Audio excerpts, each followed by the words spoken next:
So, hello everybody, and welcome to the final event of ADH's Weekend of Mark Fisher.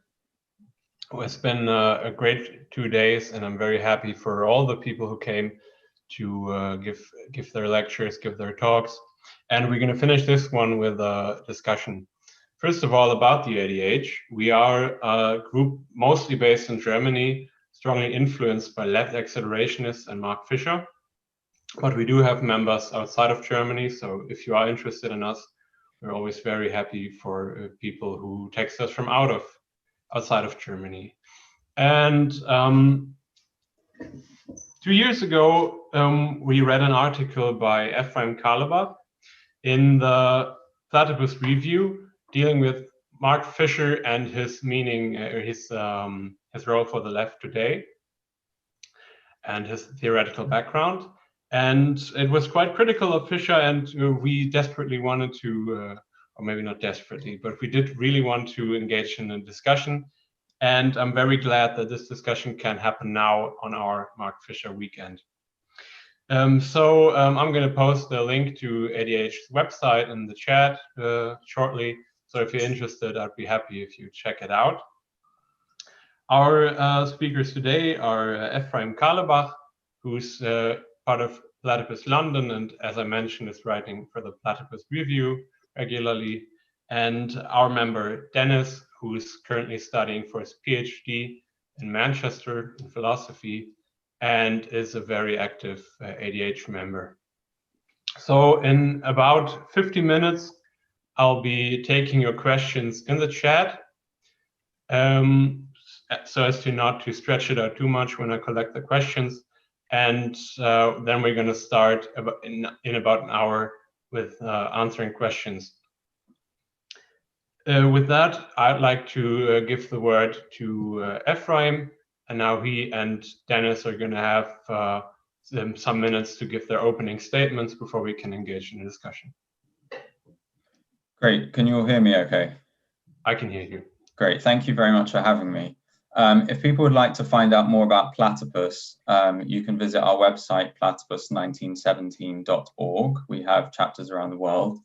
I'd just quickly like to advertise our German language conference, which takes place next weekend on Zoom with a range of events.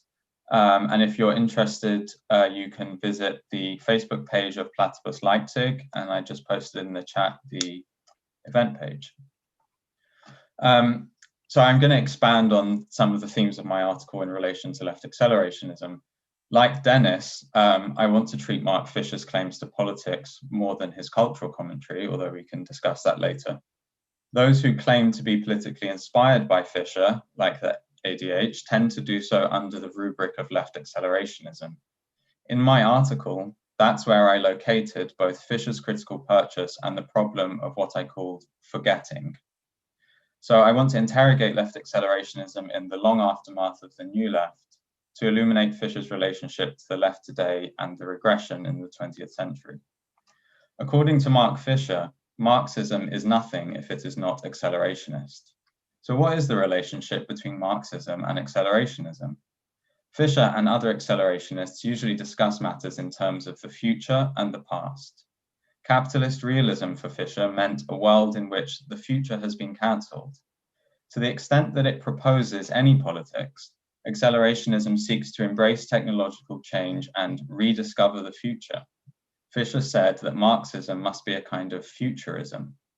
However, this orientation to the concept of the future is not conducive to thinking through Marxism's concern with history, consciousness, and critique. In his article, What is Promethean Politics?, Dennis Kramer argues that we must read Marx as a science fiction economist, adding, Marx predicted the future and he was right. I prefer Lenin's characterization in State and Revolution. Marx did not set out to discover the political forms of the future. He limited himself to exact observation of French history. Marx's teaching is a summing up of experience. The demand to accelerate is a one-sided expression of the self-contradiction of time within capitalism, the increasing superfluity and necessity of labor time as the measure of value. Capitalism feels simultaneously too fast and too slow. The world is too much with us late and soon. The proto-form of the class struggle was the Luddites, who smashed their employers' machines. The owners of the machines thought this barbaric behavior accelerated the disintegration of society, destroying the social wealth in which all had a share, the progress of which was advanced by the investment of their stock in useful production. The workers thought that the disintegration of society was accelerated by the machines. Their protest unwittingly accelerated the development of large factory production, which could not be so easily vandalized and employed women and children. When the worker exchanges his labor for a wage, is he accelerating what Deleuze called the movement of the market, or re-establishing the bourgeois social relations that lag behind and constrain the industrial forces of production? Working class trade unions demanded higher pay for shorter time, thus incentivizing the capitalists' investment in labor-saving technology, which would increase the temporal intensity of their work and exacerbate the self-contradiction of labor. Graemer is right to bring up Luxemburg's point in Reform or Revolution, that where unions oppose technical innovation, they do not act in the interest of the entire working class and its emancipation, which accords rather with technical progress. He concludes that while Luxemburg normally advocates any industrial action to improve the situation of the working class, she makes an exception where strikes against the technical development of the productive forces are concerned. However, this misses the main point of her argument, a deeper critique of the self-contradictory character of trade unionism per se, as inadequate to the task of overcoming capitalism. Without the political party and its goal of socialism, no particular industrial action can be in the interest of the entire working class and its emancipation. When Bernstein infamously stated the movement is everything, the goal is nothing, Luxemburg responded, it is the final goal alone which constitutes the spirit and the content of our socialist struggle, and which turns it into a class struggle. Luxemburg points out that the revisionists talk so much about the future, but end up regressing to the past. This is instructive. She thought they lacked consciousness of history.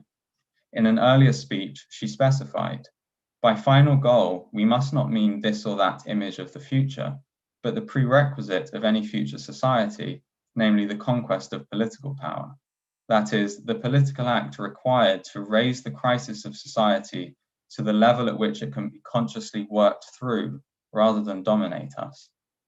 Lenin's infamous statement that socialist consciousness could only be brought to workers from without did not refer to a set of predictions about the future, but to the Marxist understanding of the working class, the trade unions, and the party as self-contradictory phenomena of capitalism, which required critique from the standpoint of history. The economism of Rabachaya Diallo argued, quote, the task of the revolutionary is only to accelerate objective development. They opposed Marxism for emphasizing the subjective, which they thought, quote, belittled the significance of the objective or the spontaneous element. For Lenin, however, quote, the spontaneous development of the working class movement leads to its subordination to bourgeois ideology, i.e. tailing after progressive liberal trade unionism and reforms, as in the British Labour Party.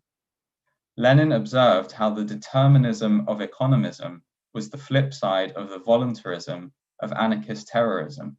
Lenin called the latter liberals with bombs. Mark Fisher once affirmed Alex Williams' claim that as an anti-capitalist strategy, accelerationism is terroristic. Perhaps left accelerationists, then, are liberals with 3D printers. Does accelerationism merely remind us not to be technophobic? That would specify very little about one's politics. For instance, in Inventing the Future, left accelerationists Williams and Cernacek cite the Cold War Soviet space program, as well as Labour Party Prime Minister Harold Wilson's 1963 speech on the white heat of technology as models for their politics.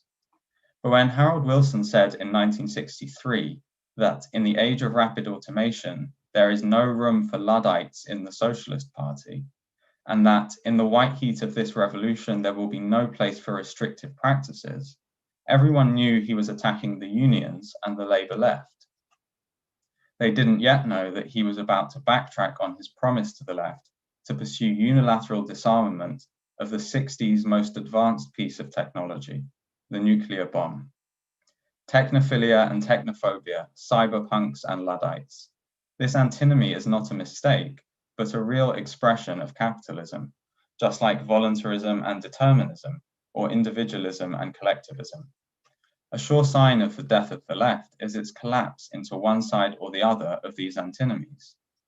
Fisher once said, capitalist realism is a pathology of the left. Accelerationism takes inspiration from the new left's critique of the old left, specifically French postmodernism's critique of the French Communist Party. For instance, in Anti-Oedipus, Deleuze and Guattari criticized former French Communist Party member and Maoist Samir Amin, saying that his advice to third world countries to withdraw from the world market was a curious revival of the fascist economic solution. They proposed instead that the revolutionary path might be, quote, in the movement of the market, not to withdraw from the process, but to accelerate the process. In Libidinal Economy, Lyotard attacked moralistic political intellectuals who explained to the proletariat their alienation. He proposed that the proletariat rather abhor these therapeutics and Vaseline. They rather enjoy bursting under capitalism's quantitative excesses. In this vein, Fisher made several important criticisms of the contemporary left.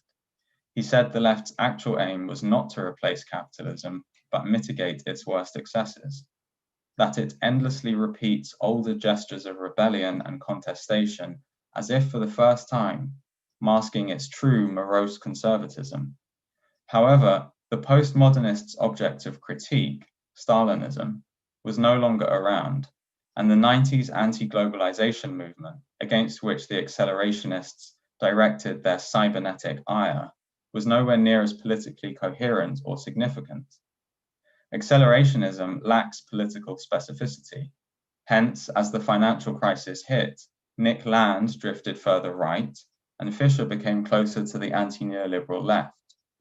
No longer so sure about accelerating the movement of the market, Fisher distinguished his left brand of accelerationism by adding the communist, Alain Badiou, to his regular palette of Deleuze and Lyotard.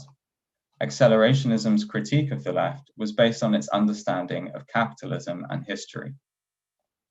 In Capitalist Realism, Fisher's left modification of Deleuze and Guattari's account of capitalism, with the addition of Badiou, was seamless.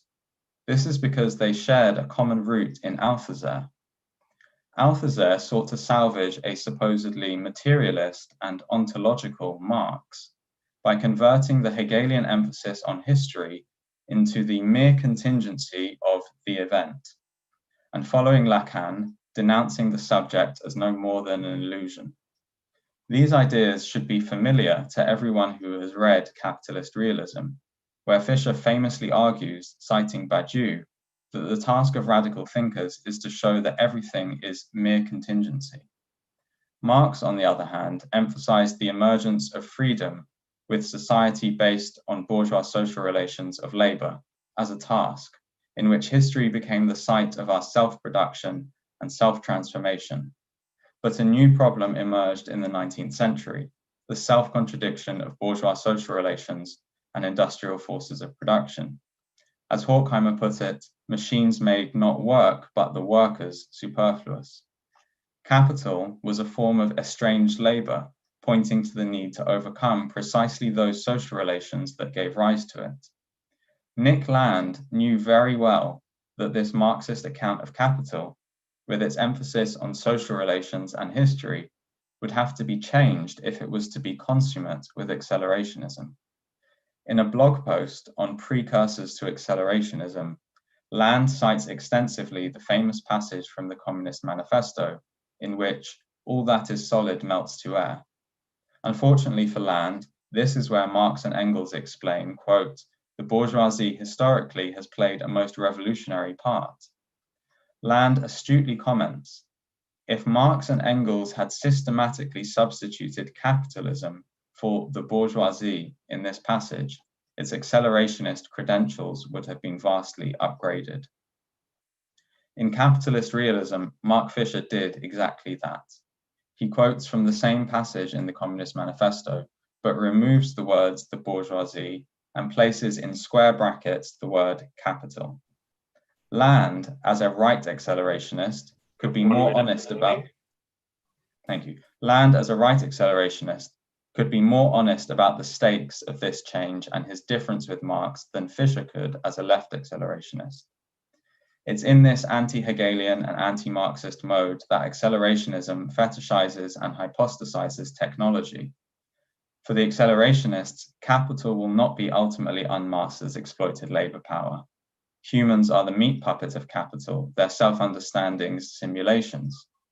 Where Marx understood capital to be not a thing, but a social relation, and technology to be not independent, but socially mediated, the accelerationists pose technology and social relations in an external relationship in which industrial production is seen as intrinsically independent of the capitalist economy and potentially outlasting it. As Moishe Postone once observed, this leads to a notion of socialism as the linear continuation of the industrial mode of production to which capitalism gave rise. Thus, accelerationism comes full circle, from new left critique of Stalinist and social democratic parties back to linear progressive state reforms. In the crisis of neoliberalism, indeed, Mark Fisher dropped his Leotardian rejection of Vaseline for the working class and got all excited by the mention of the welfare state by Welsh nationalists, let alone Corbyn. He blamed Brexit on nostalgia for empire, invoking Paul Gilroy's post-colonial critique of the British working class, which owes more to Samir Amin's third worldism than to Deleuze and Guattari. This shift is a form of political and historical forgetting or regression. As Theodor Adorno wrote over 70 years ago, those schooled in dialectical theory are reluctant to indulge in positive images of the proper society, of its members, even of those who would accomplish it. Past traces deter them. In retrospect, all social utopias since Plato's merge in a dismal resemblance to what they were devised against. The leap into the future, clean over the conditions of the present, lands in the past. Thank you. Thank you very much, Ephraim. So next is Dennis. You can start now.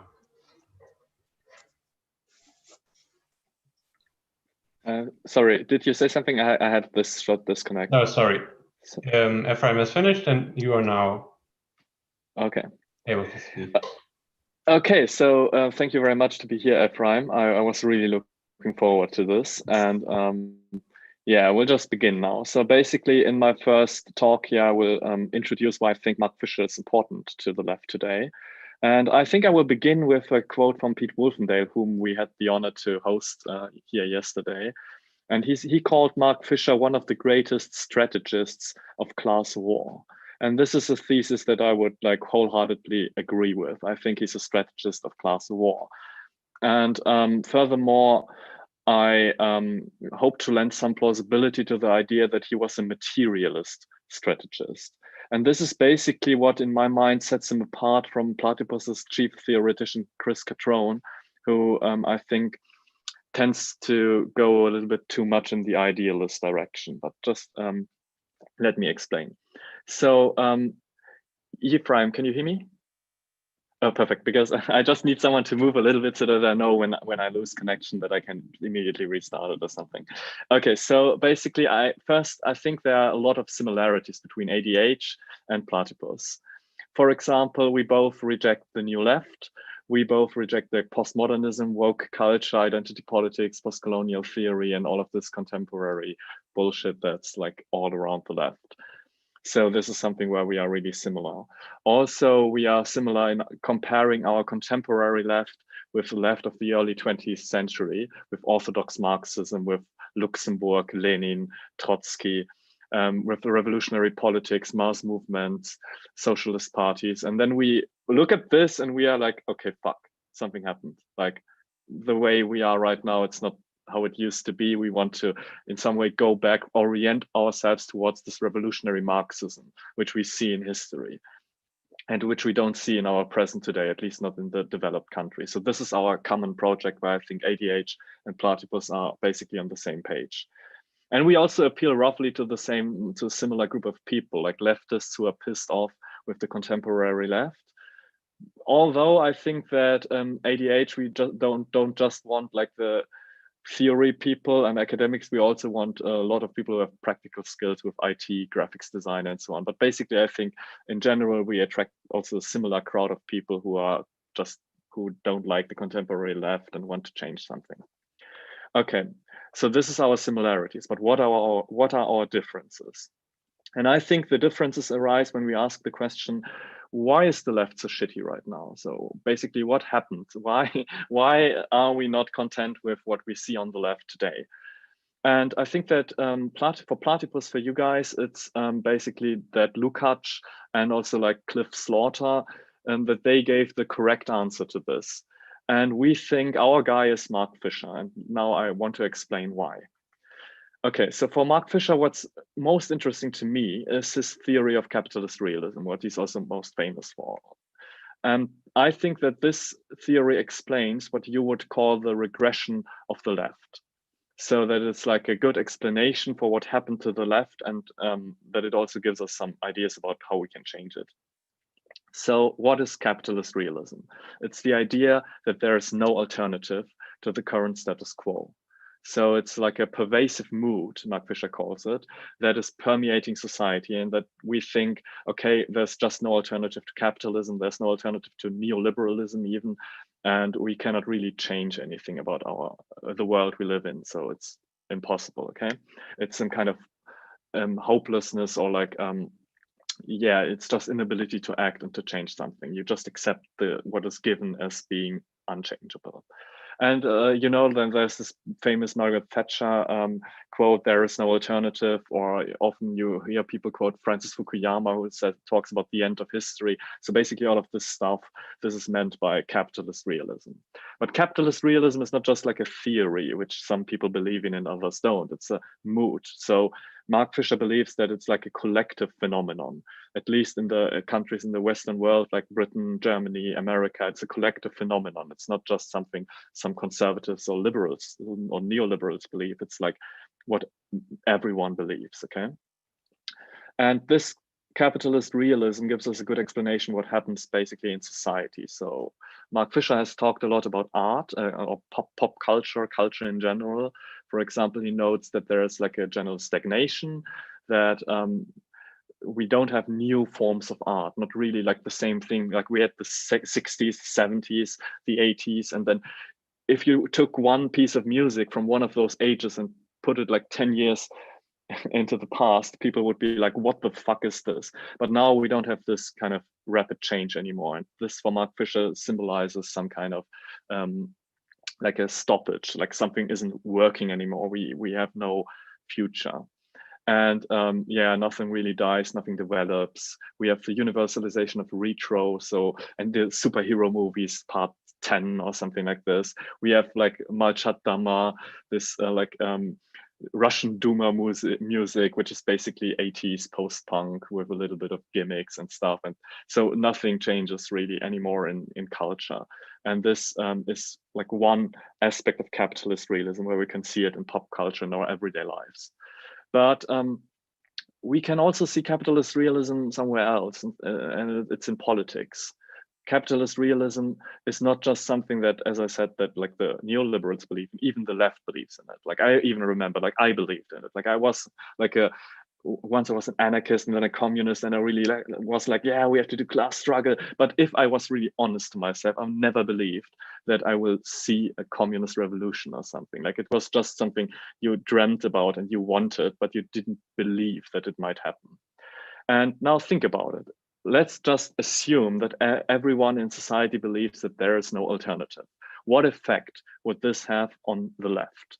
So I give you 4 examples. First example is the social democracy. So this is like the reaction of progressives and leftists who are confronted with capitalist realism, and they basically accept it. They say, okay, you're right, people. There's no alternative, so we cannot really change anything. We cannot abolish capitalism. It's not even possible to do like a real welfare state again. So we have to go with the flow. We have to accept neoliberalism. But if we are the ones who do it, we can make it a little bit more humane. So I think this is a really, it's a totally understandable reaction if you believe that there is no alternative. Okay, then you just become a Blairite, or like Tony Blair is a good example, Gerhard Schröder from the German SPD, or really from the SPD, or for example, you have Bill Clinton after the conservatives were in power. So it's basically always this kind of thing that even the social democrats, they become neoliberals because they surrender. Margaret Thatcher even said that this is her biggest victory. Like there was a dinner party and they asked her, hey, what's your biggest victory? And she said, it's New Labour, Tony Blair. We forced our enemies to change their minds. Then we have the privatization of politics, like people who retreat from politics and they just consume like vegan stuff or green stuff and free fair trade, and they live a good life and they try not to be racist, do critical whiteness. So they privatize politics. What should be political problems, they become private problems. We have symbolic politics, like for example, you found a Marx reading circle and you are the one who has really understood Marx, like you know everything about the value form and stuff like this, or you have just understood everything.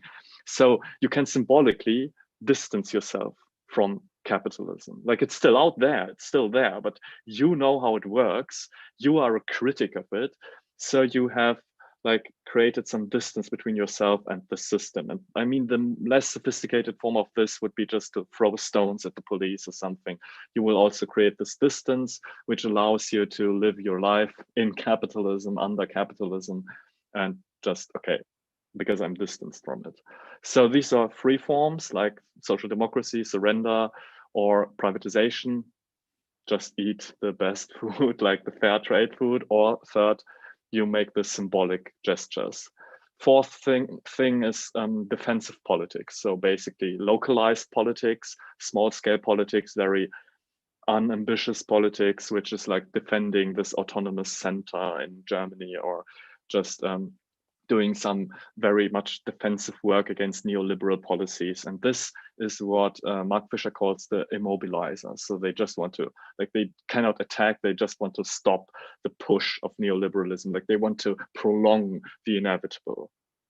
And now all of these forms of left-wing politics, which we have come to hate, and also like identity politics and all of the stuff, it's basically totally explained if you think, oh, these people who do this, they just don't believe that we can change anything. If we can't change anything, then it's rational in some way even, or at least understandable that people like devolve and do these kinds of politics, that they just want to be Tony Blair and make something a little bit less evil, which has to be done anyways, or that they just retreat into private life or something like this, or do critical whiteness awareness courses.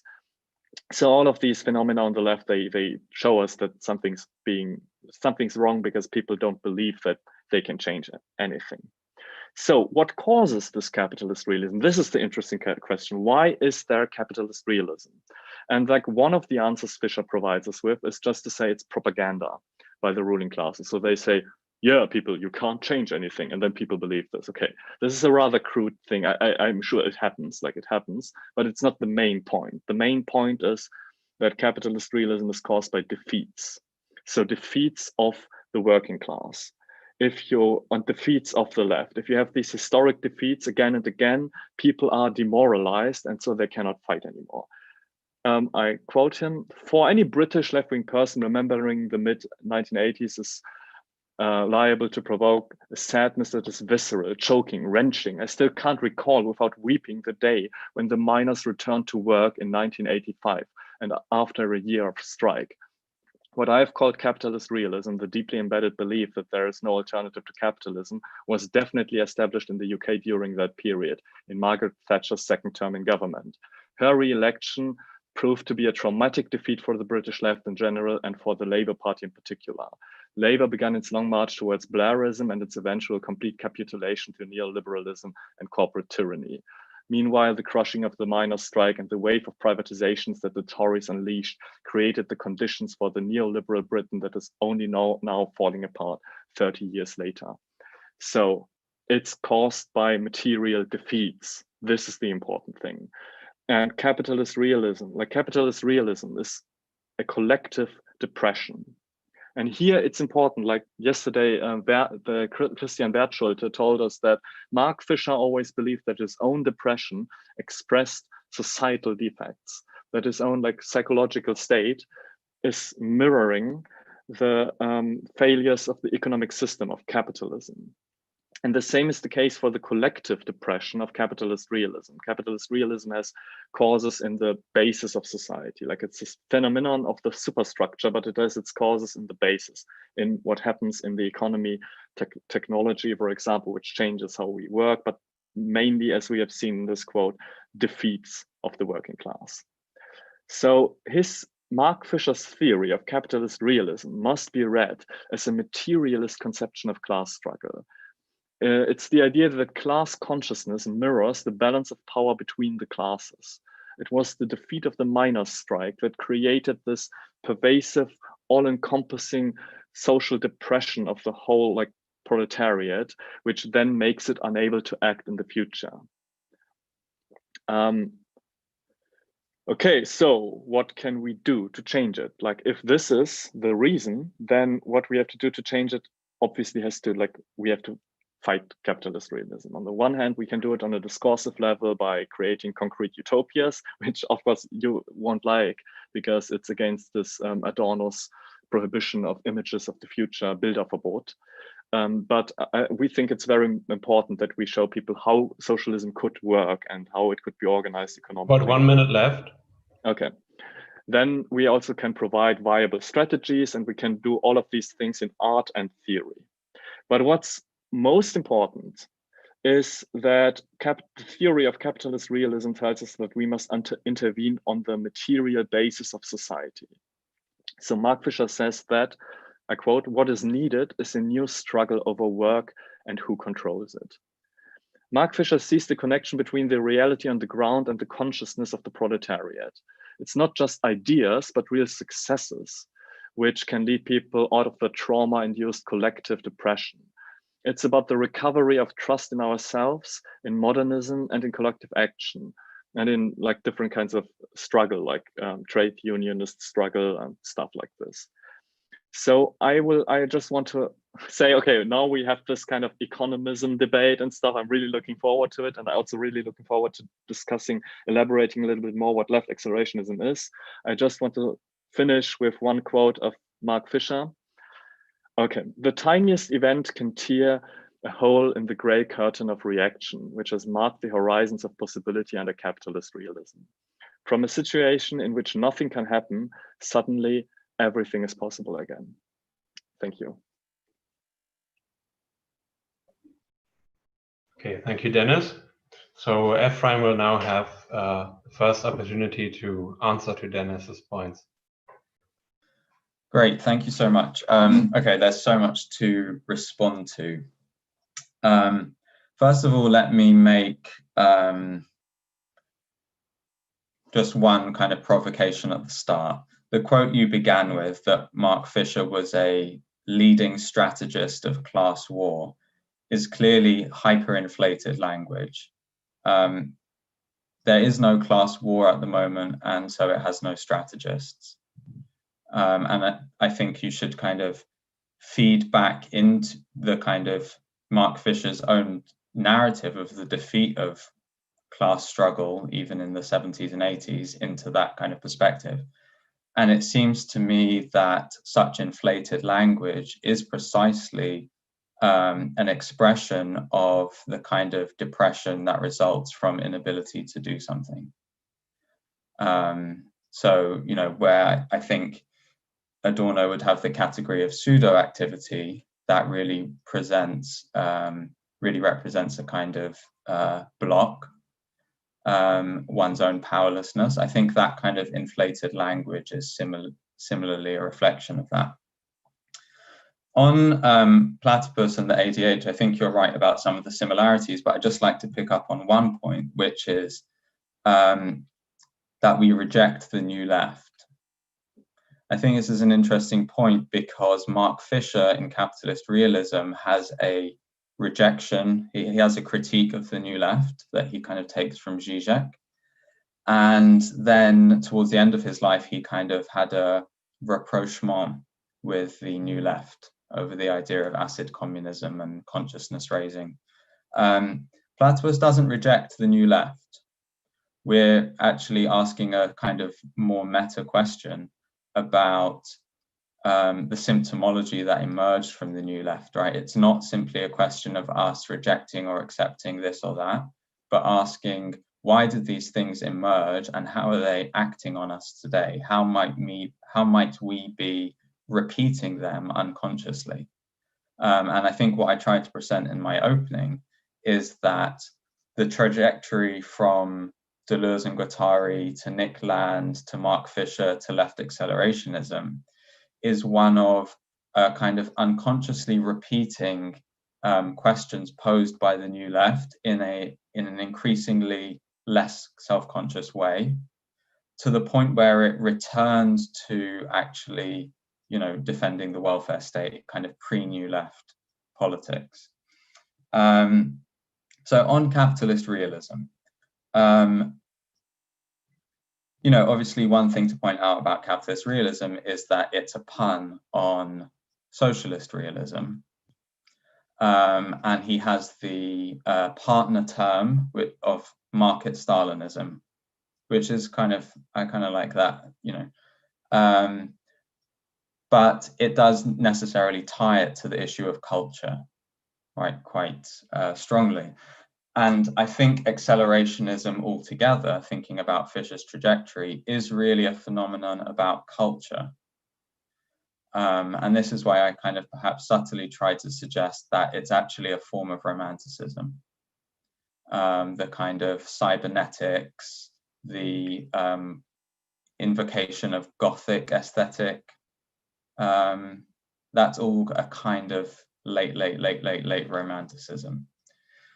One of the problems with capitalist realism, I think came up in your talk, is that it's too tied to neoliberalism, right? So the death of the left didn't happen when the miners lost the strike or went back to work in 1985, right? This is a problem going all the way back to the 1920s.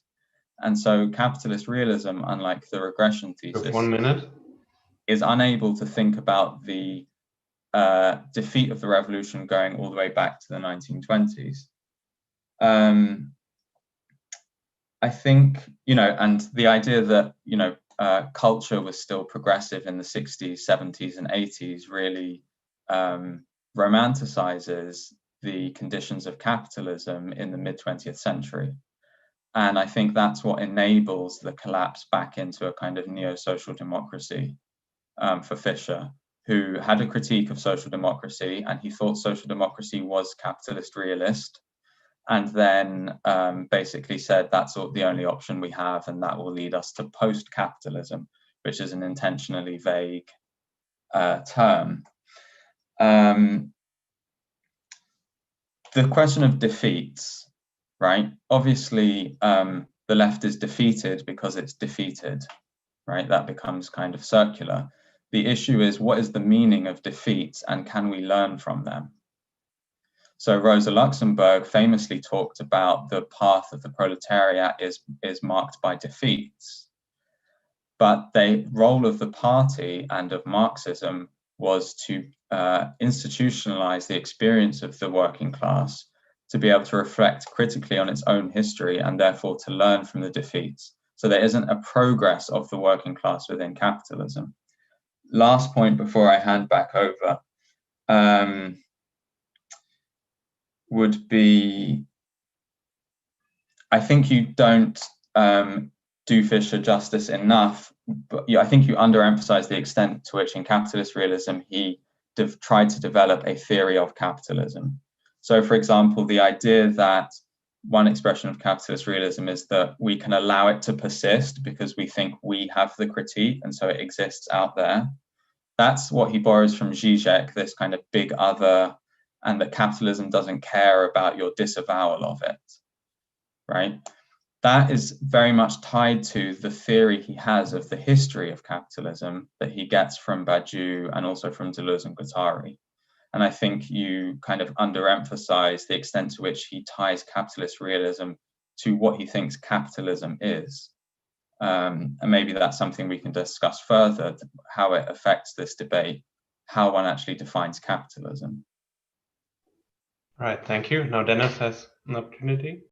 Okay, so there's a lot of things we can talk about. First, just shortly, something about left accelerationism. I think it's, in some sense, it's even wrong to say that Mark Fisher is a left accelerationist. Like, he's definitely an accelerationist in some sense, because he's like a pupil of Nick Land. And I think this is really important. Like, he is a Landian. And this is the one thing I really didn't like about Christian Wertschulte's talk about Fisher, because he didn't even mention Land, I think. And for me, like, Land is totally important for Fisher. Like, Fisher is a 100% a Landian. But this is the thing, left accelerationists, as we understand them, like Srinek and Williams and Pete Wolfendale, they are not Landians. Like, they come from this tradition, but they radically break with the philosophical ideas behind Landianism. So, for example, we have this transcendental materialism, which is not like the historical materialism I want to defend. And I say that, like, Fisher is both. He's a transcendental materialist and historical materialist. But Land is definitely this transcendental materialist. So he doesn't believe that, like, if I say something, like, let's say I say, this is a smartphone, that this has any truth value. He thinks it's just an emanation of the primary process. And therefore, you know, so this is kind of his view. And Mark Fisher adopts this view, and it has an important role in his politics also. So, and this is precisely what the neo-rationalist left accelerationists deny. So they don't want to accelerate anything like the capitalist process or something. Marx wanted to do this. Like, Marx said we have to accelerate capitalism, like, for example, in the free trade speech and stuff like this. So it's a Marxist position to accelerate this capitalist process, but it's not a left accelerationist position, interestingly. Like, the left accelerationists don't believe in this thing. They want to accelerate, like, the side of the subject, like us. We have to accelerate our thinking and our organizing and stuff like this. So basically, in this sense, you can clearly say that Mark Fisher, he is a leftist and an accelerationist, but he's not this left accelerationist in the same sense the neo-rationalists are. So for classic, like, what we mean with left accelerationism, like Srinek and Williams and stuff like this, it's basically first criticism of folk politics. Like, they say, okay, people, please stop just doing these small scale, like, gardening projects, or just meeting in a small groups and doing some kind of low-key local work, or doing just a few, like, ritualized demonstrations. So this kind of thing, politics of immediacy, they call it folk politics, and this is what they criticize. And they criticize it in favor of strategy. So left accelerationism at first means fuck folk politics, let's do strategy. And the second thing is, it's an affirmation of technology and complexity. So it's basically just a reaffirmation of the Marxist idea that we want to take over the means of production and not destroy modern civilization and society. So that we are not Luddites, but we want to take over, repurpose, and refunction the whole, like, technological apparatus that capitalism has created. So in this sense, left accelerationism is really, really, it's not something totally fancily new or something. It's just basically returning to Marxism in some very important aspects that have been forgotten by a large part of the contemporary left. So I think in our discussion that we are having right now, we don't have to discuss left accelerationism in this sense, because I think with these theses, we are both in a general sense on board, okay? If you want 1 minute. Okay, so this is the thing about left accelerationism. What I think what we should discuss, and what is very much touching upon Mark Fisher and the whole idea is, has he become a social democrat, is the question of historical materialism and the role of consciousness and revolutionary leadership with regard to the proletariat, and also of the what Luxemburg calls spontaneity and this whole stuff. I think it's totally crucial to your platypus project. Like everything in your theory is geared towards this. Like you read Lukács, you permanently, like if I watch your talks or the talks by Chris Catrone, you permanently criticize the economists. You really emphasize that class struggle can only exist when the party has like spread some revolutionary insight in the masses. And I think this is what I want to criticize. I think it's not true. Like in Marx, we have this dynamic of class struggle where I don't deny the role of theory and the role of party, but I think we have radically different views on what this role is. And you even said in one talk that you basically believe that class struggle creates bourgeois consciousness and not revolutionary consciousness. So that, and I mean, Luxemburg, even in her less spontaneous work in social reform or revolution, she basically agrees with Bernstein and his people and says that, okay, it's true that we need these reformist struggles. She just says their function is different than you think, because what you think is that we can just do reform, and then we will live in a very great world. And Luxemburg says, no, we do reform because this trains the proletariat, okay? It makes their class consciousness stronger. So for Luxemburg, still, class consciousness, as with Mark Fisher, is something that results from practical success or failure. The proletariat has to feel its power through class struggle. Like even if you have something just decrease the working hours or increase the wages, this gives the workers a feeling of agency and power and thereby creates class struggle. So being determines consciousness. And I think in your view, it's the other way around. It's that theory is the first step that is needed to even have class consciousness. Like you think class consciousness results from theory, and I think class consciousness first and foremost is a result of economic struggle and the success in the economic struggle. So it's being that determines consciousness. It's life that determines thinking and not the other way around. All right. Now Ephraim has a chance to reply. Okay, thank you. Okay, I will, I think, leave the issue of left accelerationism there, but I think, you know, it is important that Williams and Cernacek basically became Labour Party policy advisors. And I don't think it's incidental. I don't think it's accidental. I think it's kind of in the theory. And the critique that left accelerationism brings, for instance, of folk politics, or for instance, of the need for strategy, is basically very indeterminate. It tells us very little about what the politics are. And that's why it can kind of collapse back into those types of things. Okay, Marx wanted to accelerate capitalism. I would say no. Marx wanted to raise the crisis of society to the level of consciousness such that it could be overcome and worked through in practice. And so the acceleration would, if we want to use that word, happen, you know, through the dictatorship of the proletariat. And that the crucial point there is raising it to consciousness of what's happening, right? So that we're not subject to the dynamic, but that we're able to master it. Now, importantly, and I think this is where we don't agree, but you suggested that we might, is that the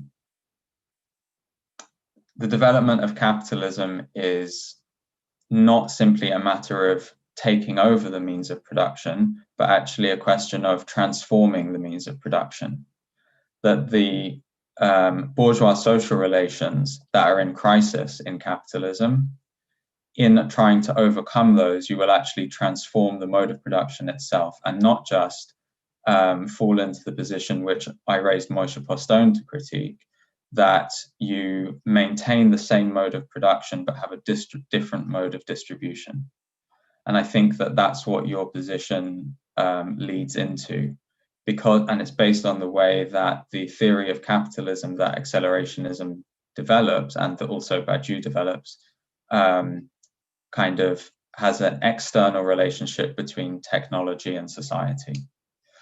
Okay, so being before consciousness, I think this is just the wrong way of thinking about it, right? This is it's kind of pre-Kantian philosophy.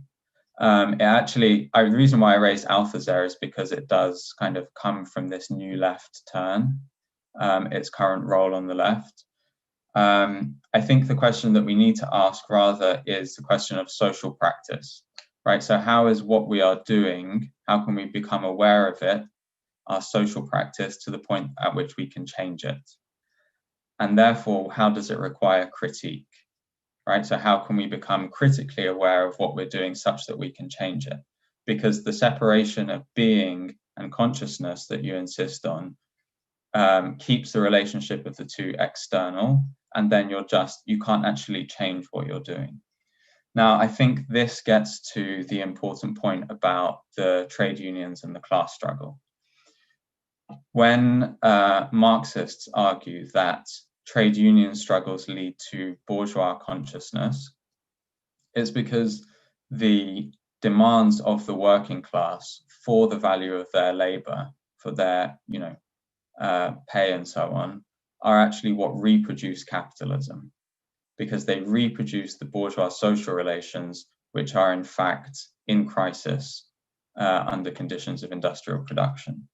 And that's what I tried to get at with my whole example of the Luddites and then the trade unions.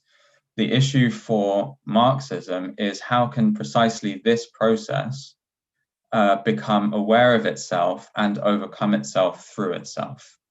That's the dialectic, right? It's not an external thing that is going to lead us out of capitalism. You have about 1 minute. It has to be in and through capitalism, right? And that's what it means to overcome capitalism on the basis of itself. Now, what is this socialist consciousness? It's not kind of the better ideas that we have that we're going to come and tell the people. It's a consciousness of history, right? It's a consciousness of the tasks that arose with bourgeois society, how they've come into crisis, and how the existence of the proletariat is the primary expression of that crisis, right? So the task facing us in overcoming capitalism is, as Marx put it, not the preservation of the proletariat, but the abolition of the proletariat. I think the reason why I talked about Lenin in my talk is because I think the anti-Lukács, or the idea that idealism comes from Lukács, is actually a way of avoiding the issue of Lenin and Lenin's politics, and it turns it into a question of theory and philosophy. And really the question is one of politics. What's the political task? And I think that's what Luxemburg posed when she said, which I quoted in my opening remarks, that it's the goal of our movement which raises the struggle to a class struggle, that it becomes a class struggle within that political goal. And that's because of the political task that's necessary, namely the dictatorship of the proletariat, for beginning the process of overcoming capitalism. Otherwise, you do end up with a kind of economism or revisionism of progressively developing the means for a socialist society within capitalism. Right, Okay. thank you. Yeah. And now Dennis will have the opportunity to reply, but I think then we will cross the 1 hour mark, and after that we'll go into questions from the audience. So as a quick reminder, you can now post your questions in the chat, and if it's addressed to anybody specifically, please make sure to state that. Okay, so Marx was a historical materialist, and this means that he had like a certain worldview and a certain way how he thought about society. And you can see this most clearly in his like in the German ideology, and also in the Poverty of Philosophy, and obviously in the Manifesto. And in all of those works, the idea is that there's a primacy of like there's different formulations of this. Like the most strict ones we can find in the Poverty of Philosophy, where there's basically a primacy of technology.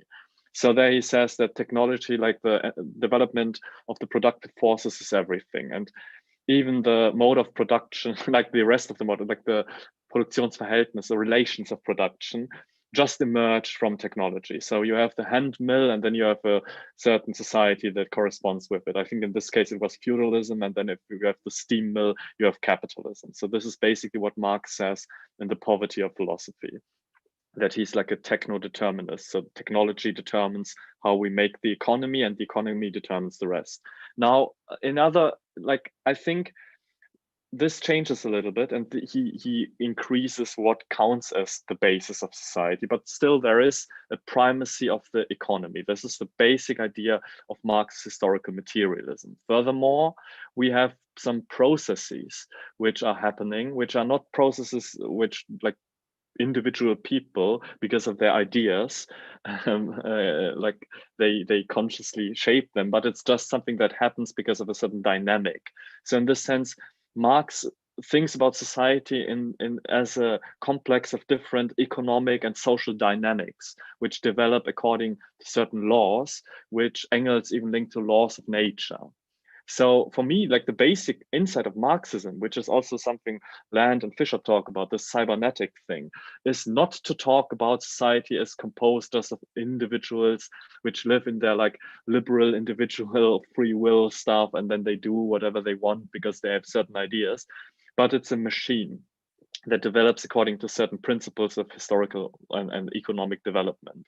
So Marx said about ideas that the phantoms formed in the human brain are also necessarily supplements of the material life process, which is empirically verifiable and bound to material premises. And like you can find like a billion of these quotes. Like he always says that, like, you accuse Marx of being like a bad thinker when you say that it's bad thinking to talk about the opposition of consciousness and being, of material and ideal. But this is something Marx does all the time. Like, it's one of his primary ideas, that we have this economic dynamic in capitalism, which for him is basically the rise of technology, which he thinks will destroy capitalism, because there will be like an opposition between the development of the productive forces, technological development, and the relations of production. So basically capitalism. So he thinks capitalism will be destroyed because technology will advance to a point where it's no longer compatible with capitalism. So this is one of the theses he proposes all the time. And the second one is that capitalism, because of its structural like anatomy, will necessarily create the proletariat, which has life interests opposed to the capitalist class. So class struggle for Marx in the Communist Manifesto, for example, is there all the time, which doesn't mean that there's no role for communists and we should all be determinists. It just means class struggle is there all the time because it emerges from the inherent movement of capitalism. Like, it's in the anatomy of the system to create these two classes and to pit them against each other. So this is a self-propelling process of class struggle. And okay, so this whole dynamic view about capitalism as a society which has these internal contradictions about technology and the organization of labor, and also about capitalists versus proletarians, it's really central to Marxism. The same is true about the whole historical materialism. I think that if you go too much into Lukács and this stuff, you forget what Marxism is really about, and I'm really concerned about that. So, and I think you seem to equate materialism with determinism, which is just not the case. Like, you can be a materialist and still not be a determinist. About 30 seconds. Yeah, it's different things. And lastly, just to make it a little provocative, I think what you think is, you think that how can trade unionist thought turn into socialist thought? And yeah, I agree with you. This is strange if you think about it like this, but I would propose that we think about it in another way. And this would be like this: how can a trade unionist movement turn into a socialist movement? And this is pretty, like, if you look at history, this is pretty conceivable. Like, every big revolutionary movement, like the February Revolution, the French Revolution, everything, it's always like they begin with totally timid like things they want, and they radicalize in a few years. Like, it's a really rapid process. You cannot explain it by saying that some communist party or like Jacobin party has slowly spread this consciousness. Like, this wasn't how the Bolsheviks worked. Like, they lost members all the time after 1905 revolution, and then when there was the February Revolution, like, they get this massive surge. So the whole this whole idea, I think, is wrong. We have to talk a lot more about spontaneity, how class consciousness develops through class struggle, and how workers, like, when they win a strike, they learn how they can have more solidarity, band together. And this is a very important process that the left has to intervene in, amplify and strengthen. Like, we have to develop the processes inside of capitalism right now, which are already existing and which we can amplify. And then in the end, of course, in the end, we need some socialist communist party who has an idea about communism. Okay, yeah, but it's not the main task right now, okay? All right, thank you very much, guys. And now we'll go to the questions. I have collected some questions from the chat and I will read them to you. First question I found was, what needs to be accelerated? What needs to be slowed down? How are they connected? And why do you think so? This is not addressed to anybody specific, so if any of you would like to answer, you can.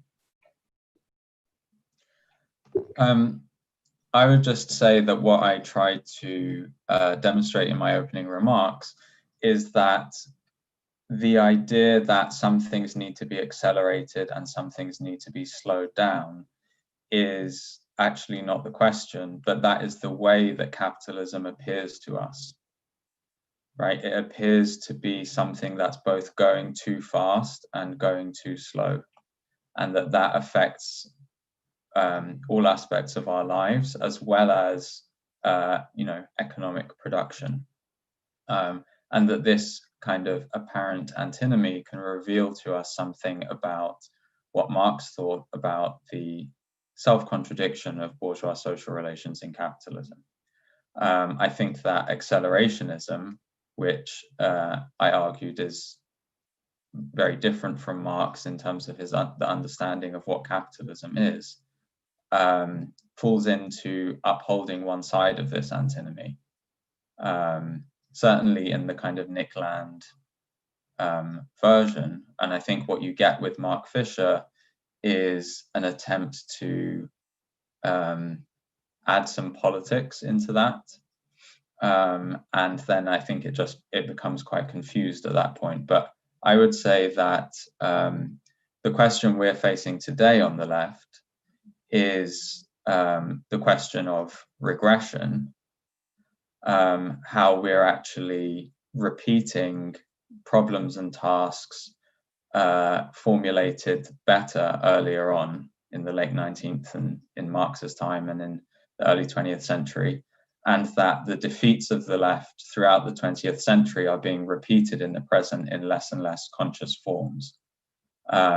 So what we might need to arrest, right, not slow down, but arrest, is the repetition. And I think actually in capitalist realism, Mark Fisher did recognize something about this repetition of a kind of repressed feeling about the defeats of the left in the 20th century, and that actually it masks our morose conservatism, he said.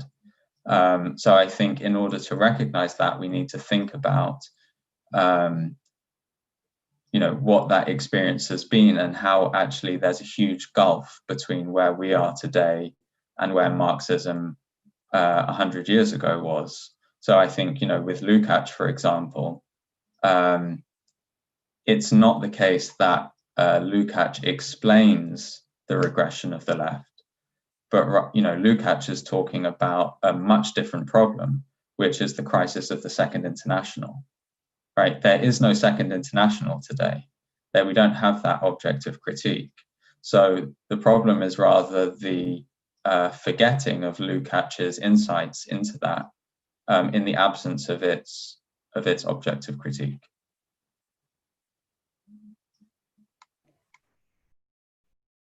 Dennis, would you also like to make a statement?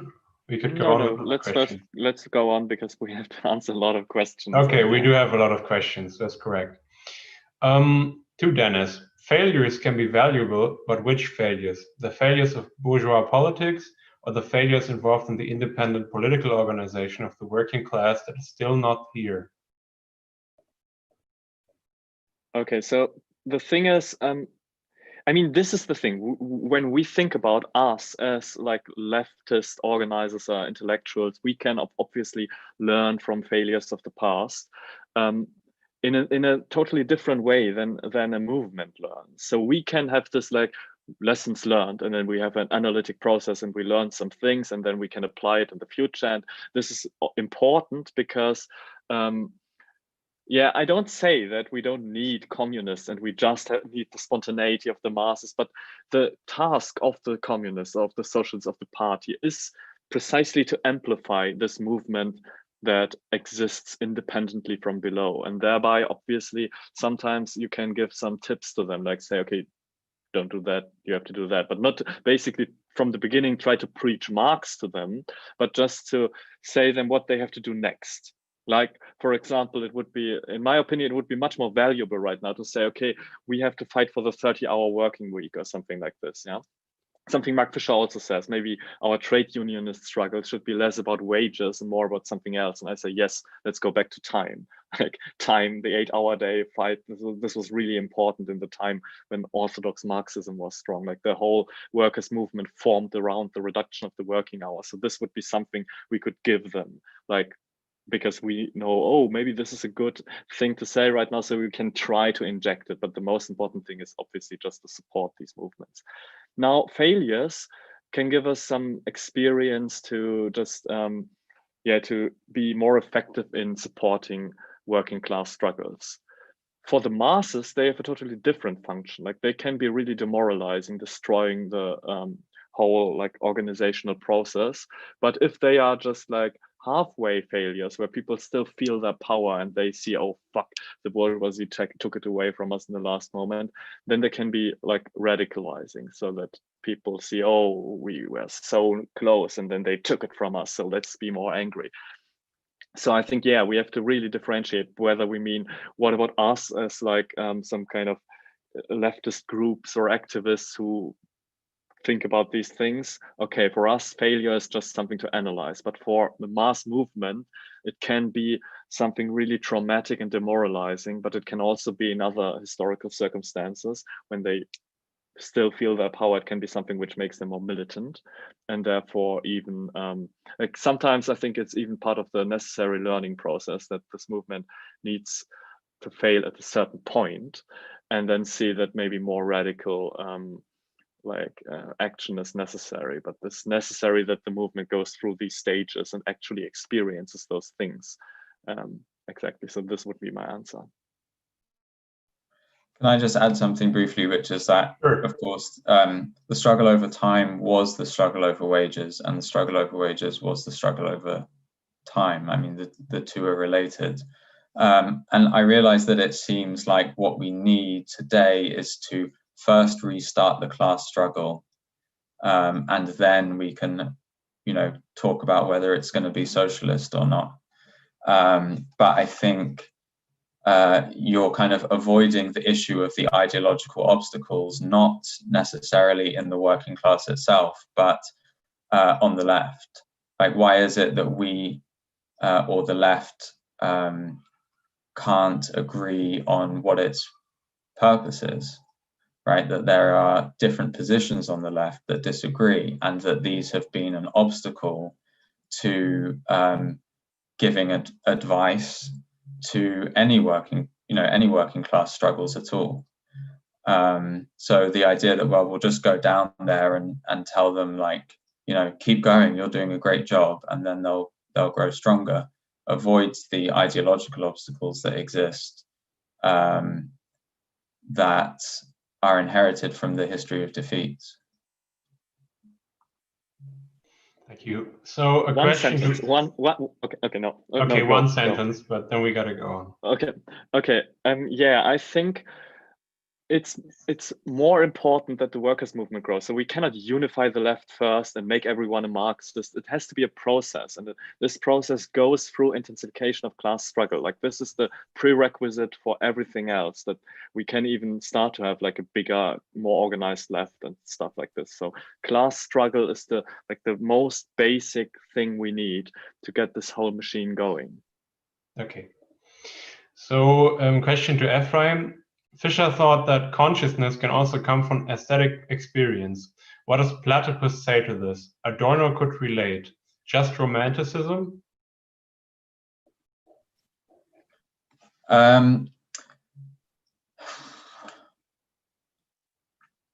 Consciousness of what?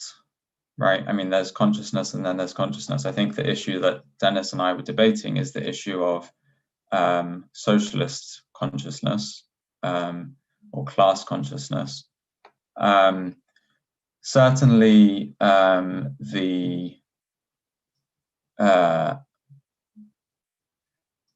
think for Adorno, what the question that Art raised was a consciousness of freedom or the lack of freedom.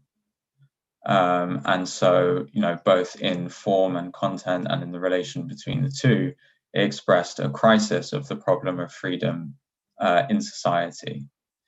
I think Fisher doesn't really raise the issue of freedom or where that question might come from. And that's, tied to his narrative about the history of capitalism. When I was, and I also think that like the question of art is slightly different, although related to the question of the kind of popular culture that Mark Fisher was addressing. And obviously that's a kind of fraught issue, the relationship between the two. When I was calling accelerationism romanticism, I was referring more to this response to a crisis of the feeling of time in capitalism. And I think we do experience time in a more or less romantic way, or a kind of crisis of time in capitalism. And I think that's what accelerationism is responding to. And a lot of Fisher's discussion, for example, of like retromania, that's Simon Reynolds, but hauntology and all that kind of stuff is about time and a kind of feeling about time, and the way that he and Nick Land took up speed and jungle music and that kind of cultural expression was really about that feeling of time in capitalism. And I think that per se is romantic.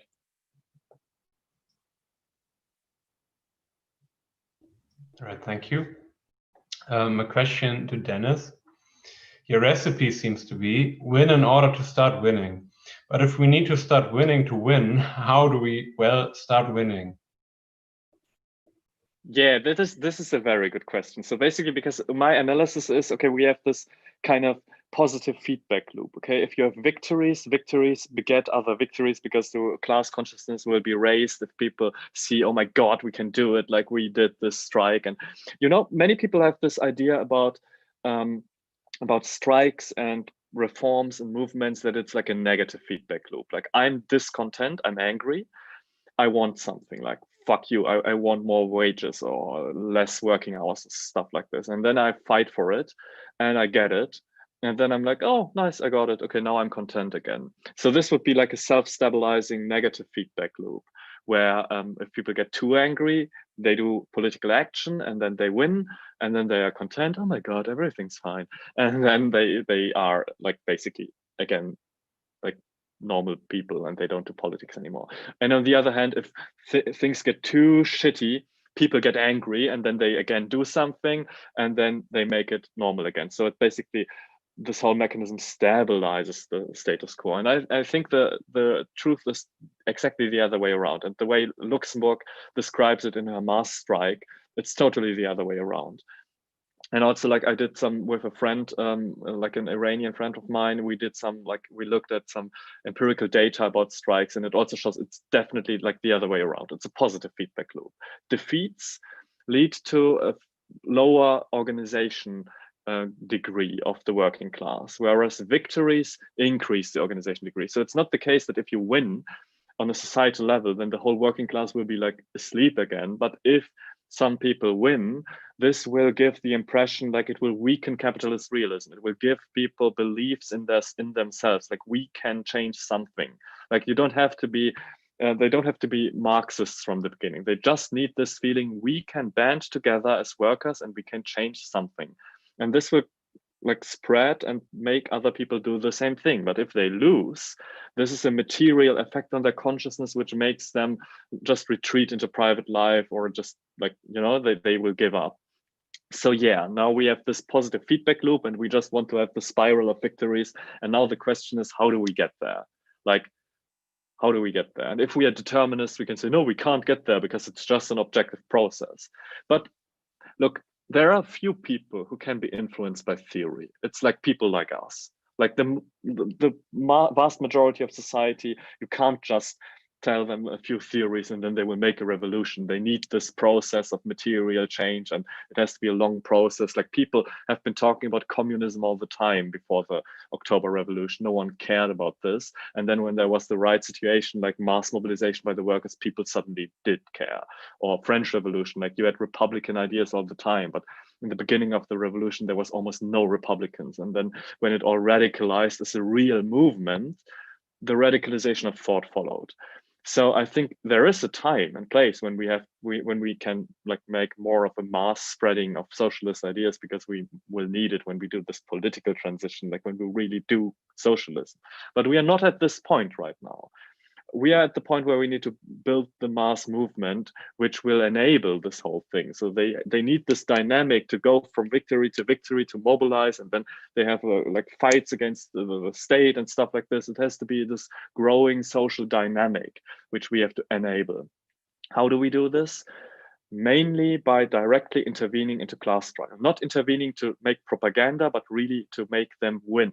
So this is what ADH wants to do. Like if we grow more, like we want to have our membership base, but not just use them as an educational tool, but to train them in organizing, in like how to like do media work and stuff, and then concentrically intervene into different struggles in society. So if we see like the healthcare workers are making a big strike and it's in the media and it's an important sector, then we intervene, we support them. We try to do something on the material basis of society to change the way class struggle goes.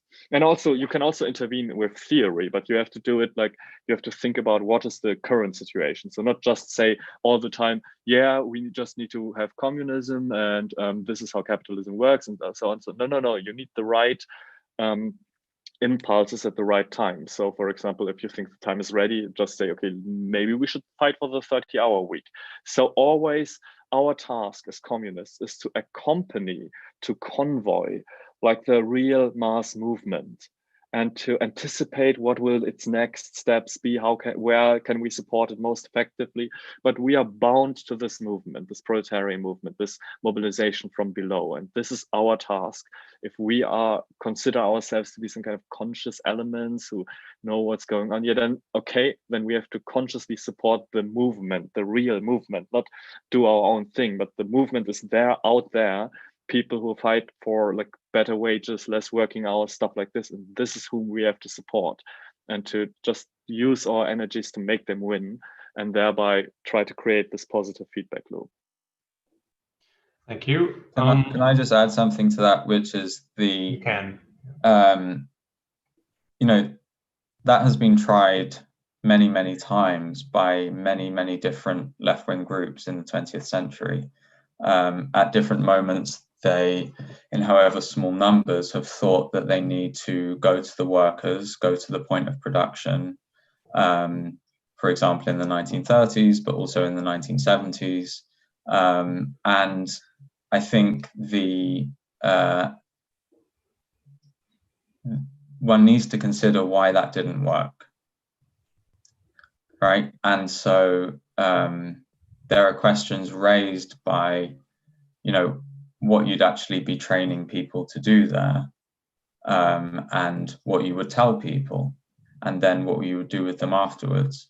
And I think the way in which the kind of turn to the masses and the turn to the point of production has functioned in the history of the left, particularly at moments of kind of the aftermath of defeats, needs to be considered. So in the failure of the New Left, there was a turn to industrialization or proletarianizing people. And they had very high-level complex ideas about how they were doing it.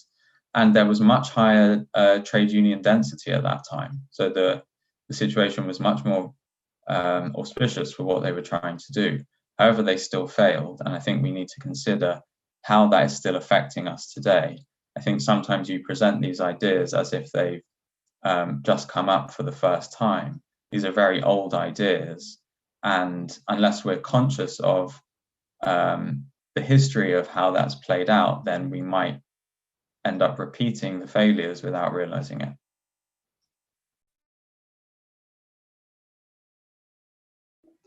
Thank you. A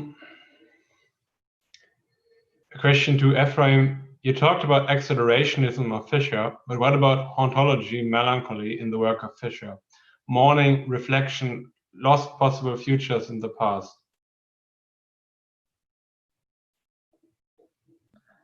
That's it. That's the question. Okay. The idea that the future has been lost, or that it's become impossible to imagine the future, is not a original idea to Mark Fisher. It's an idea that was, for example, already in one of his favorite authors, J.G. Ballard. There's a famous introduction to a reprint of Crash where J.G. Ballard says something like, the all-voracious present has eaten the future. But we can also go back even further. In Reflections on Class Theory from 1942, Adorno says something like, I can't remember what the exact line is, but the imagining that things might be different requires an almost hopeless amount of hope. So I think we need to, again, I think the problem with, Fisher's concept of melancholy, and I think that the quote Dennis read out about his experience crying in 1985 at the return of miners to work is really marked by his own experience of neoliberalism. And I think that skews the perspective on the entire 20th century, and up to over 100 years now, of a kind of loss of the future and defeat. And so I think it becomes kind of limited in that sense. When in my article, Forgetting Mark Fisher, I had a little epigraph, which was a quote from Mark Fisher, which was, in my entire lifetime, every time you think the left is getting somewhere, the right is one step ahead of it. And I included the dates of his life, 1968 to 2017. And I think that those dates are kind of indicative of, basically marking the beginning and the end of the neoliberal period.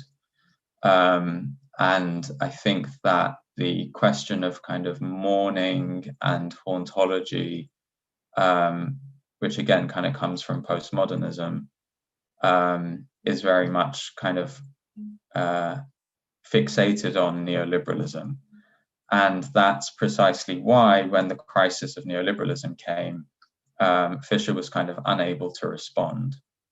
That what Dennis quoted from Fisher describing as the tear in the curtain that can come at any moment actually came from the right. And what ended up happening was that the left basically ended up defending the neoliberal order it had been grown accustomed to opposing. And I think accelerationism and Fisher's work are part of that. Having said that, I'm obviously aware of the kind of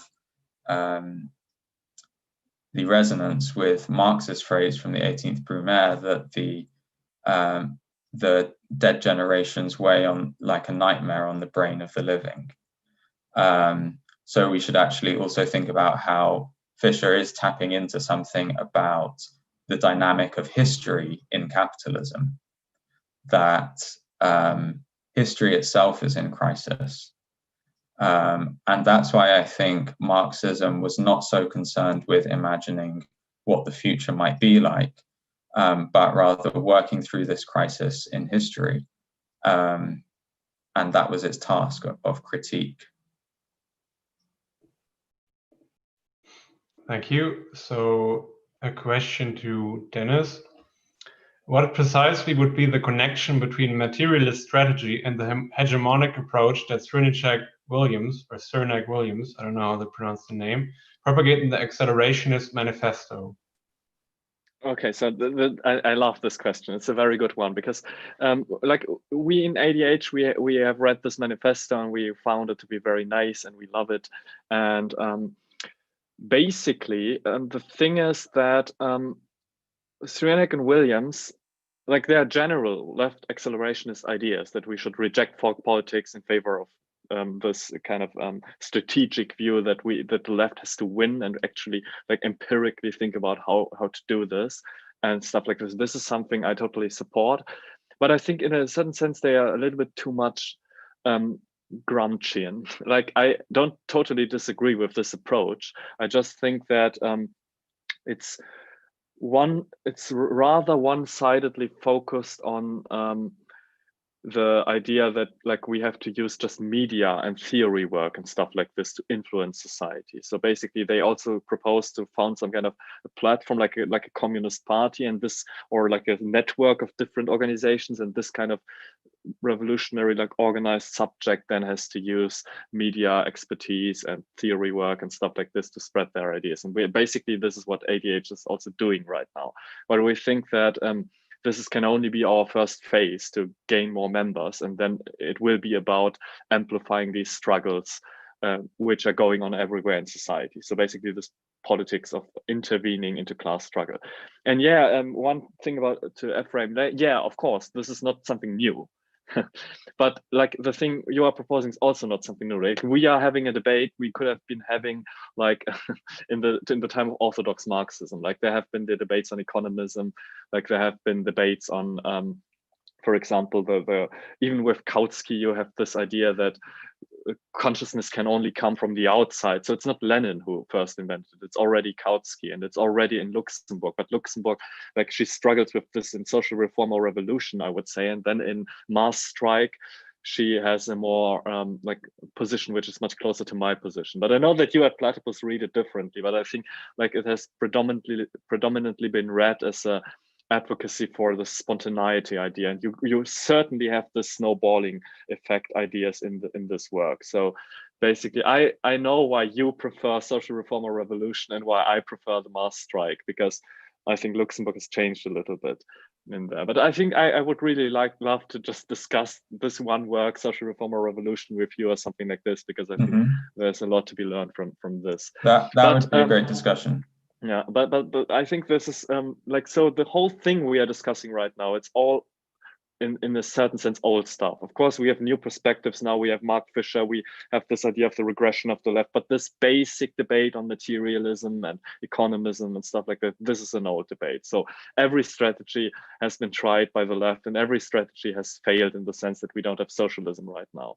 So the question is just to say what could have worked if we were a lot more lucky or more skilled, or we had the better objective conditions. So saying that something has failed in the past, I think it's not an argument.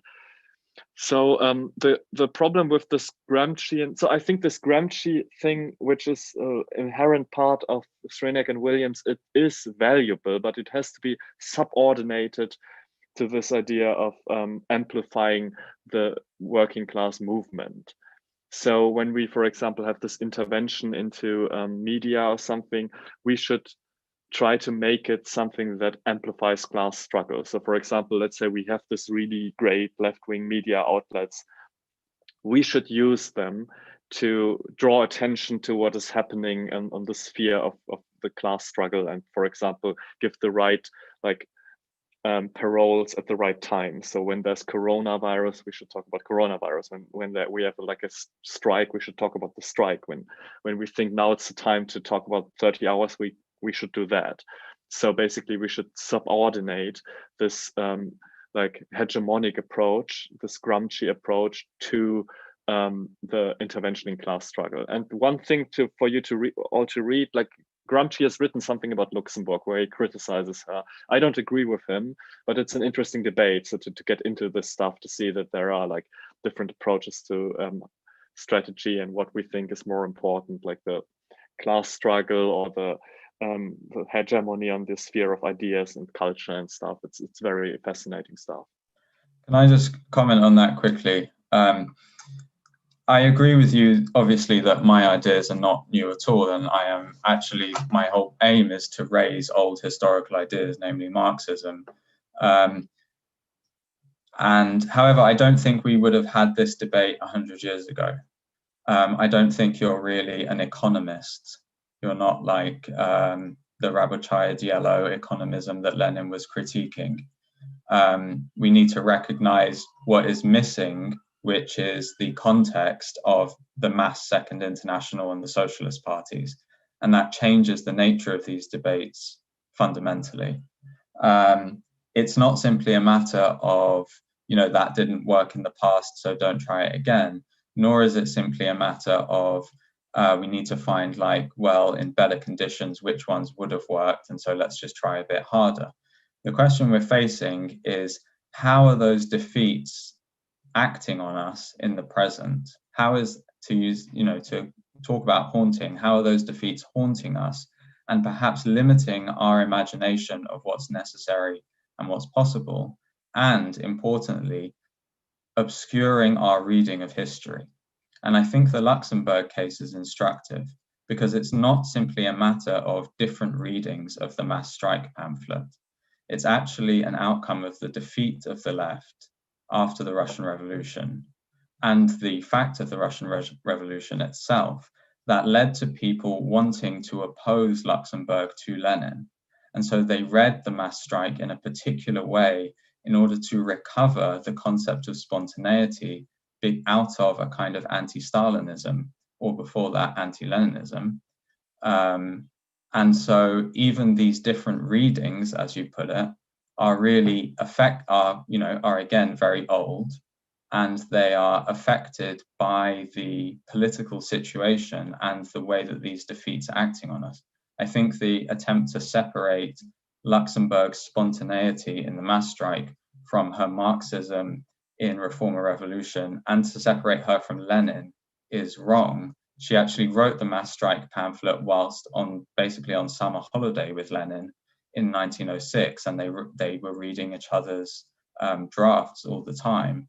I think the argument about the mass strike is in relation to the party and the trade unions, the full title. And I think that the way that those have become opposed to each other, that Lenin is the vanguard party and the leader, and that Luxembourg is the spontaneous, is a result of the death of the left in the 20th century, and they are kind of responses to trying to understand that failure that actually obscure the meaning of the original Marxism.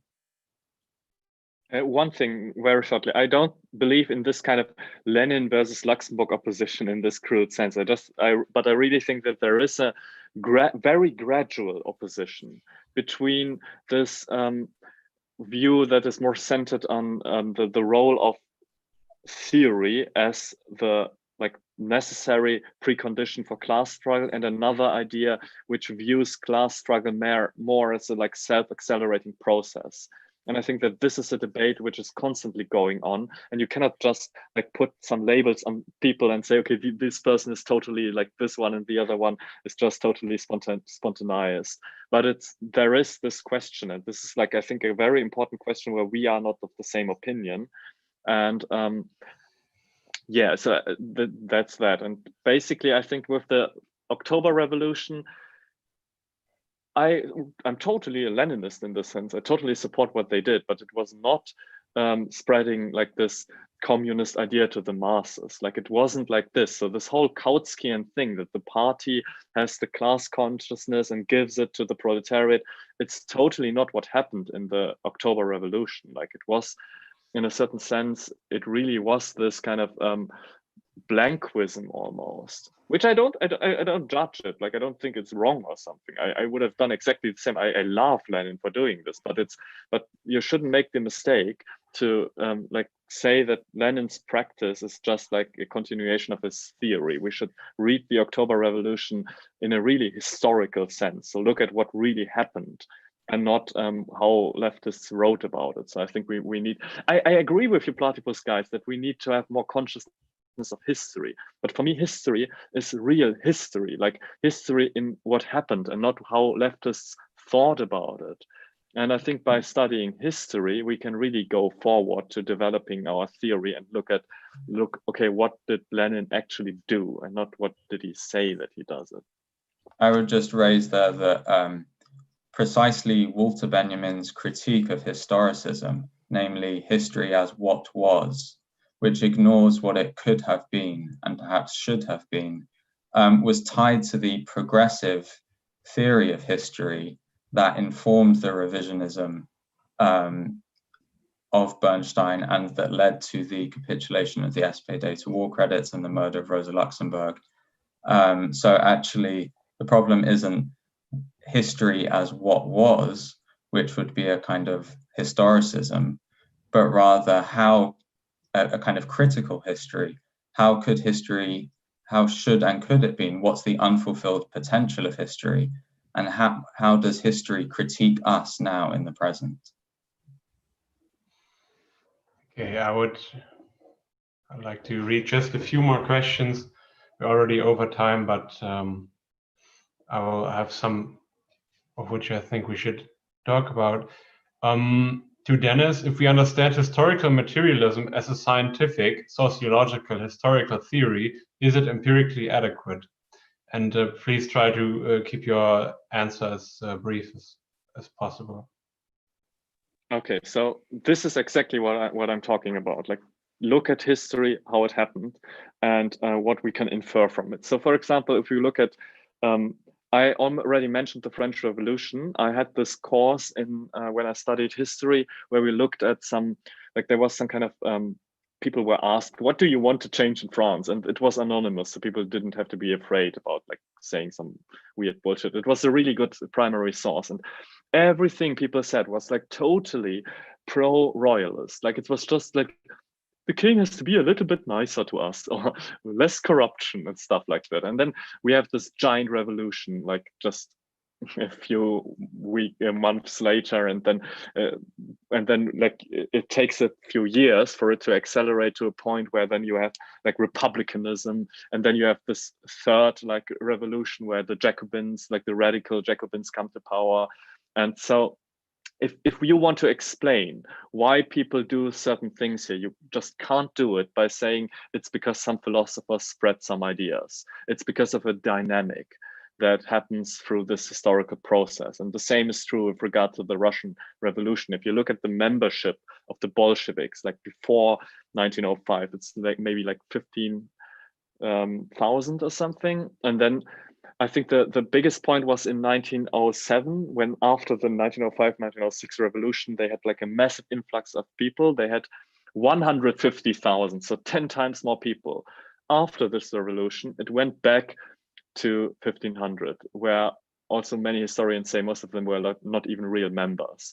And then again, in the February revolution and then October revolution, the number went up to, I think in February 1917, like our February, they had just 24,000 members. And then by September, it was 200,000 members. So it has nothing to do with like this kind of spreading of theory, like the people educating each other and this slow, gradual like education, this idealist conception that we spread some idea and then we talk to people and we convince them about the Marxist arguments.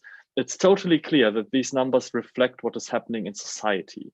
that society determines the class struggle, the economic situation. This determines what ideas will be successful and which won't.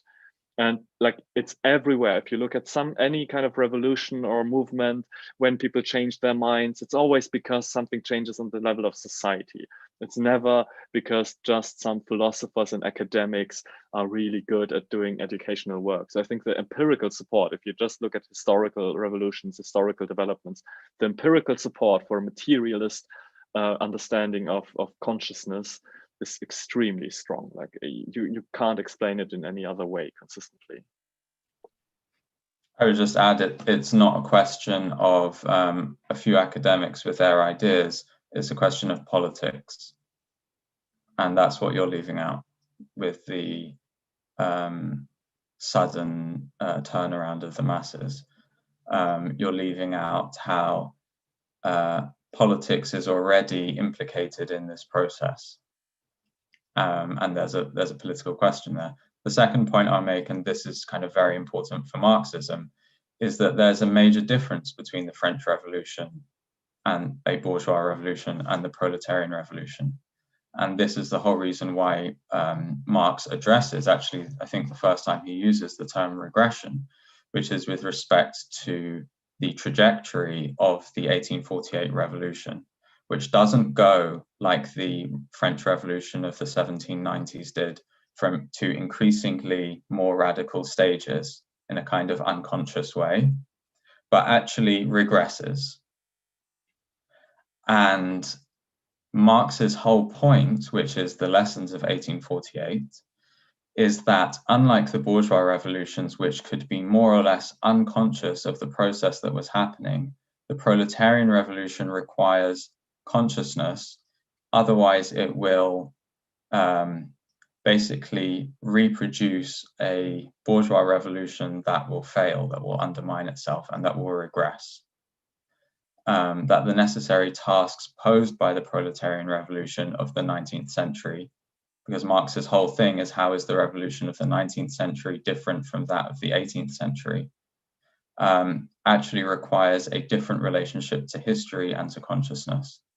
So it's very important that you brought up the French Revolution, because actually there's a difference there, which is the existence of industrial capitalism and the proletariat, and the tasks that that poses, at least in Marx's view.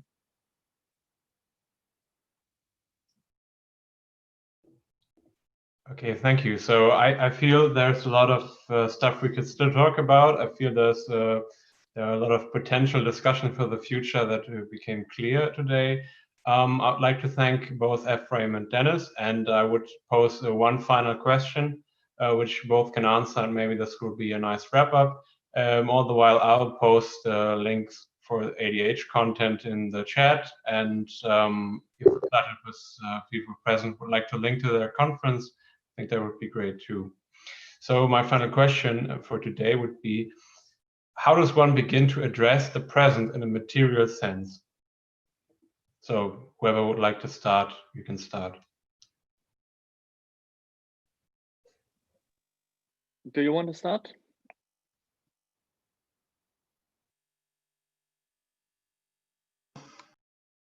Sure, I'll start. How does one address the present in a material sense? I would say that we need to consider how the tasks that face us in the present, and which are expressed in the material conditions and crises of politics and our lives, are informed by history, right? They're informed by the way that problems have been expressed and attempted to be grappled with in the past.